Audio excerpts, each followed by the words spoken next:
नमस्कार। सामाजिक अध्ययन अन्तर्गत कक्षा 12 को एकाइ 10 अन्तर्गत पाठ नम्बर 2 को विषयवस्तुको बारेमा आजको यस अङ्कमा चर्चा गर्न गइरहेको छु। पाठ नम्बर 2 अन्तर्गत विषयवस्तु रहेको छ शिक्षामा पहुँच र समावेशिता। आउनुहोस्, शिक्षामा पहुँच र समावेशिता भन्ने विषयवस्तुको बारेमा यस अङ्कमा बुझ्ने प्रयास गरौँ।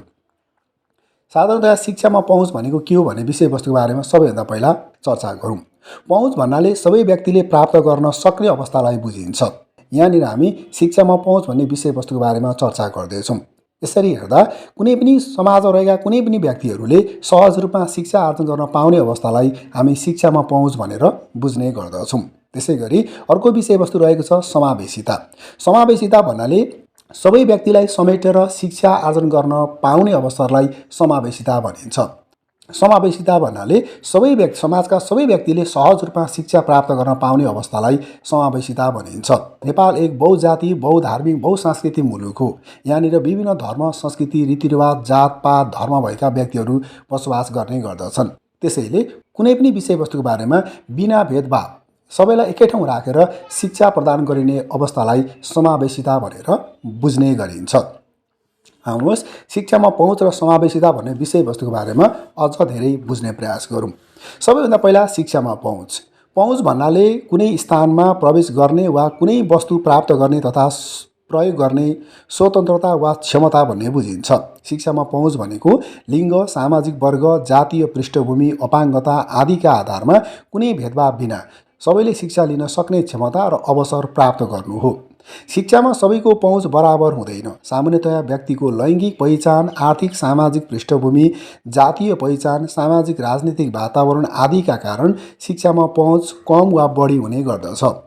यसरी हामीले शिक्षामा पहुँच भन्ने विषयवस्तु बारेमा बुझिसकेपछि अब हामी शिक्षामा पहुँचका बाधाहरू के छन्, शिक्षा प्राप्त गर्नलाई के कुराले बाधाहरू सिर्जना गर्ने गर्दछ। सबैभन्दा पहिला राज्य स्तरका बाधाहरू रहेका छन्, जस अन्तर्गत उपयुक्त शिक्षा प्रणाली, कानुनी व्यवस्था र यसको पालना, घर र विद्यालय बीचको दूरी आदि पर्ने गर्दछन्। त्यसैगरी दोस्रोमा छ विद्यालय र कक्षा कोठाका बाधाहरू पर्दछन्, जस अन्तर्गत जातीय, लैङ्गिक तथा बाल अधिकारको संरक्षणमा उदासीनता, शिक्षक कर्मचारीबाट भेदभाव, कम तालिम प्राप्त शिक्षकहरू, परम्परागत शिक्षण विधि प्रक्रियाको प्रयोग आदि पर्ने गर्दछन्। त्यसैगरी तेस्रो नम्बरमा रहेको छ आर्थिक सामाजिक बाधाहरू।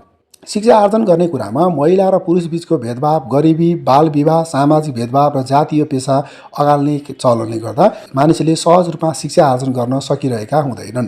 त्यसैगरी नम्बर 4 मा छ सांस्कृतिक तथा धार्मिक बाधाहरू।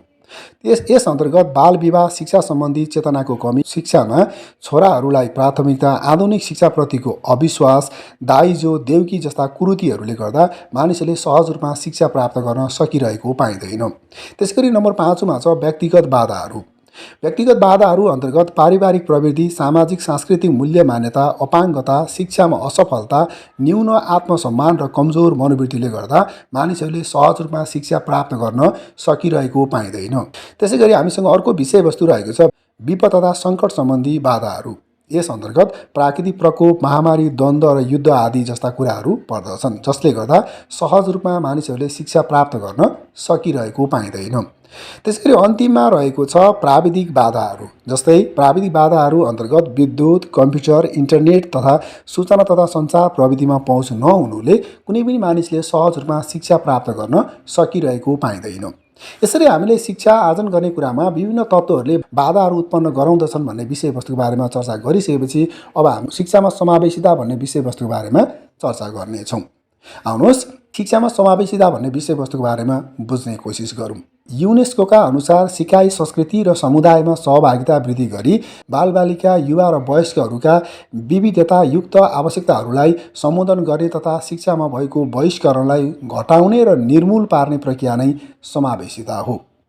यस प्रकारको शिक्षा प्रणालीले फरक पृष्ठभूमि र क्षमताका बालबालिकाहरूको योगदानलाई कदर गर्दै विविधता भएका समूहलाई सँगसँगै हुर्कन मद्दत गर्दछ। यसरी सबै प्रकारका बालबालिकालाई एउटै कक्षामा राखेर शिक्षण गर्दा फरक क्षमता र आवश्यकता भएका तथा सामान्य बालबालिका दुवै थरीलाई फाइदा पुग्ने गर्दछ। समावेशी शिक्षाले शिक्षामा सहभागिता हुन र शैक्षिक उपलब्धि हासिल गर्नबाट वञ्चित गराउने बाधाहरूलाई सीमित पार्न, विविध क्षमता, आवश्यकता र विशेषताहरूलाई सम्मान गर्न तथा सबै प्रकारका भेदभावहरू निर्मूल पार्न सहयोग गर्दछ। शिक्षामा समावेशिताले विद्यालयलाई सुधार गरी प्रत्येक बालबालिकालाई गुणस्तरीय शिक्षा प्राप्त गर्ने अवसर सुनिश्चित गर्दछ।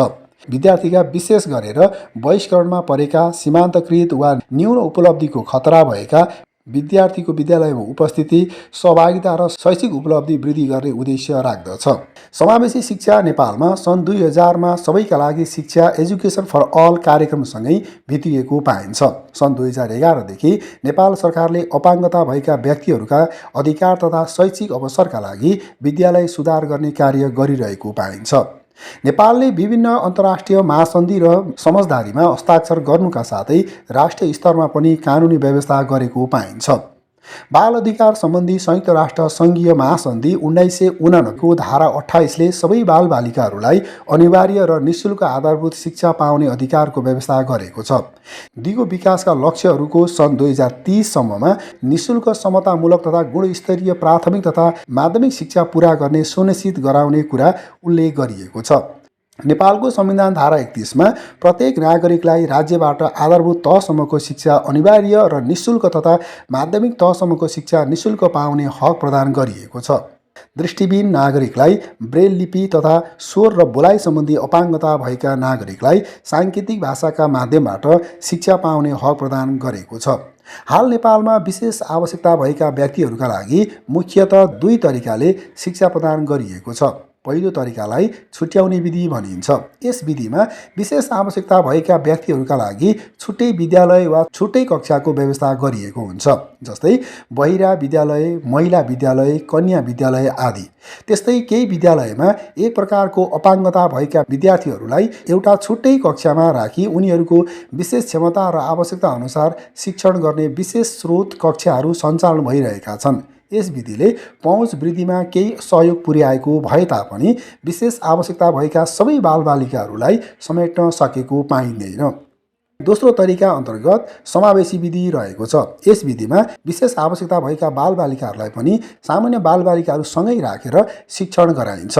जस्तै दृष्टिविहीन विद्यार्थीका लागि ब्रेल पाठ्यपुस्तक, ब्रेल लिपिमा परीक्षा दिन पाउने व्यवस्था तथा ब्रेल लिपि जान्ने सहयोगी शिक्षक उपलब्ध गराएको हुन्छ भने सुस्थ, श्रवण तथा बहिरा विद्यार्थीहरूका लागि साङ्केतिक भाषा सिकाउने र बुझाउने शिक्षकको व्यवस्था गरिएको हुन्छ। अपाङ्गता भएका, पिछडिएका समूहका, दण्डपीडित आदि समूहका विद्यार्थीका लागि सरकारी तवरबाट छात्रवृत्तिको व्यवस्था समेत गरिएको पाइन्छ। यसरी हामीले यस अङ्कमा शिक्षामा पहुँच र समावेशी भन्ने विषयवस्तुको बारेमा चर्चा गरिरहँदाखेरि सबैभन्दा पहिला हामीले शिक्षामा पहुँच भनेको के हो भन्ने विषयवस्तुको बारेमा चर्चा गऱ्यौँ। त्यसपछि शिक्षामा पहुँचका बाधाहरूको विषयवस्तुहरूको बारेमा पनि चर्चा गऱ्यौँ। त्योसँगै हामीले शिक्षामा समावेशिता भनेको के हो भन्ने विषयवस्तुको बारेमा हामीले चर्चा गऱ्यौँ। त्योसँगै हामीले नेपालमा शिक्षामा पहुँच र समावेशिता भन्ने विषयवस्तुको बारेमा अन्तिममा हामीले चर्चा गऱ्यौँ। यो सँगै यस विषयवस्तुको बारेमा गर्नुपर्ने चर्चा सकिएको छ। आगामी अङ्कमा अरू विषयवस्तुको बारेमा जानकारी लिनका लागि तपाईहरूले हाम्रो यस च्यानललाई लाइक र सब्स्क्राइब गर्नुपर्ने हुन्छ र छेउमा रहेको बेल आइकनलाई पनि क्लिक गर्नुपर्ने हुन्छ। यति गर्नुभयो भने आगामी अङ्कमा अरू विषयवस्तुहरूको बारेमा गरिएको चर्चा सबैभन्दा पहिला तपाईँले प्राप्त गर्नुहुनेछ भन्दै आजको यस अङ्कबाट बिदा हुन चाहन्छु। हवस् त, धन्यवाद।